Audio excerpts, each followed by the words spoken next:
Back at Hollywood Bets Kenilworth on Saturday the 2nd of November, and who better to get than Justin Snaith to chat about his numerous runners on Saturday. Kick off with a three-pronged attack in race number 1. First timer, crowned Hornable. How's that going to go? He's had a lot of issues back at home over a long setup into this race. He's had a wind up, so I'd just like to see something positive. He's got a big action, very much a hit and miss. I don't think it's one of the stronger fields. I think Pit Boerter's horse is a bit of a standout here.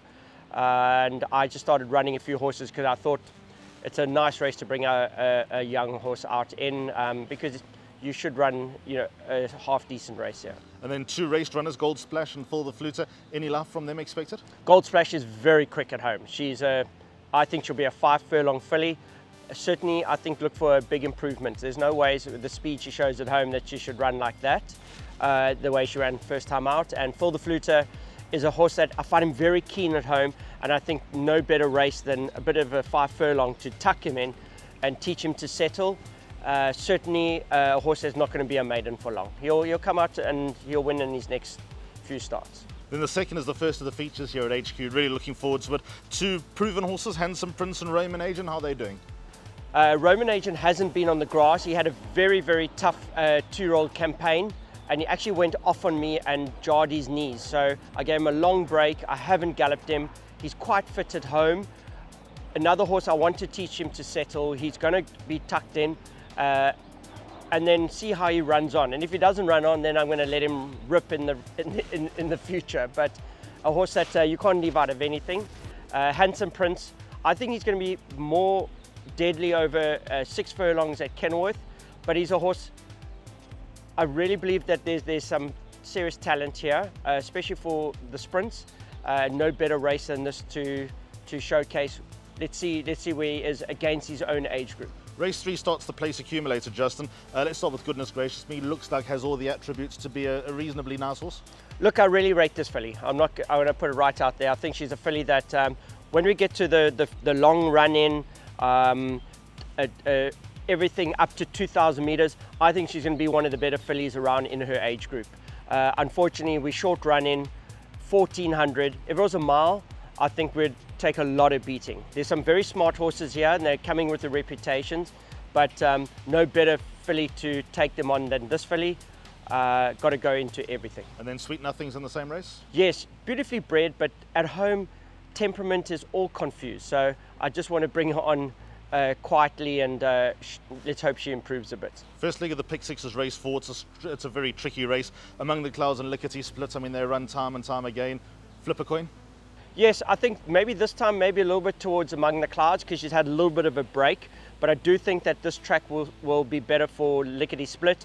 She was just jarring a little bit in her races at Durbanville, and I think we're going to have the most incredible piece of grass to gallop on Saturday. Very open race. You need to go wide, because any one of these horses in this race could win. Race number 5, you've got one of the poster boys of syndication, the Grey King. How's he doing in his seasonal return? This is a very important race for him, I would think. He's coming back from a long layoff. He had a niggle in the Natal season. I found a lot of my horses up at Summerveld were pulling their hind muscles. He was one of them. So I've had none of that here in Cape Town. So he's come on quite nicely. But he's a horse that there's always a long game with him.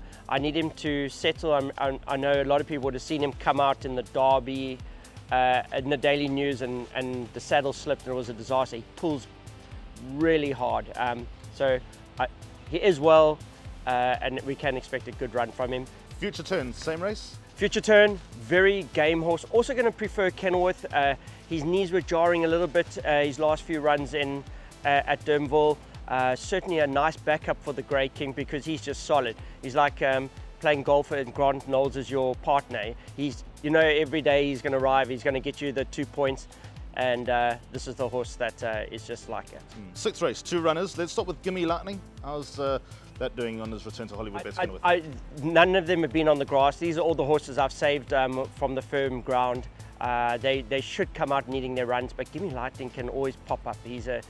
But there are some horses here that are just better prepared, and we're just looking for a positive run. Have you got to the bottom of Weird Jamming? He's always been a bone of contention, but it looks like he finished last season with a bang. Yes. Also jars up quite badly, and To be honest, I don't think he's got the pace for 1,000. He'll be tailed off. He'll probably be a furlong behind the last horse, more than likely, and will come on from the run. But obviously the last bit he'll probably kick into gear, but I think the race will be over. Cape Classic's a lovely race, it always is. Two runners here, Great Plains and Makazole, both of them proven, both feature race winners towards the end of last season. How ready are they for this? I would say they may need an outing, but 1,400 you should get away with it. They're doing well at home.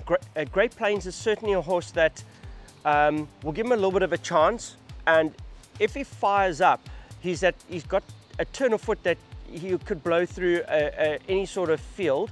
It's going to be very exciting to see which way he goes on Saturday. Obviously there's horses there that have had a run, and some that have raced through the winter, and that we've coming, well, not through the winter, they've raced a few times at Durbanville. We are coming fresh, and you can expect, I'm sure we can expect a nice run from him. Then on to the 8th race, Justin. Let's start with Aristotle. He looks really progressive. Yeah, look, I look at, oh, there's a nice horse there, here and there in this race, and I'm sure those connections are very confident of a big run, but sometimes you're bringing a knife to a gunfight. Well, I feel that way with Aristotle, because he's just come on a lot at home, and there's something there. It's not the easiest, he trains off very quickly, but I think I've just got him in a good space, and he's certainly one of maybe the dark horses of my 3-year-old crop. And then Unicorn Alert's in the same race, he's honest. Oh no, and I think the blinkers will make a difference. You know, he's sort of in his place and he'll run his race. I do think I've got him at his best for Saturday, but he's taking on some young 3-year-olds, which it depends on which way the punt and how wide you want to go. And then 9th race quickly, two runners, Champagne Kisses and Daphne's Daughter, both look like they're going the right direction. Yes, got to go into everything. Both are very suited to this type of track, and certainly don't leave either out. Good man, thank you. Great, perfect.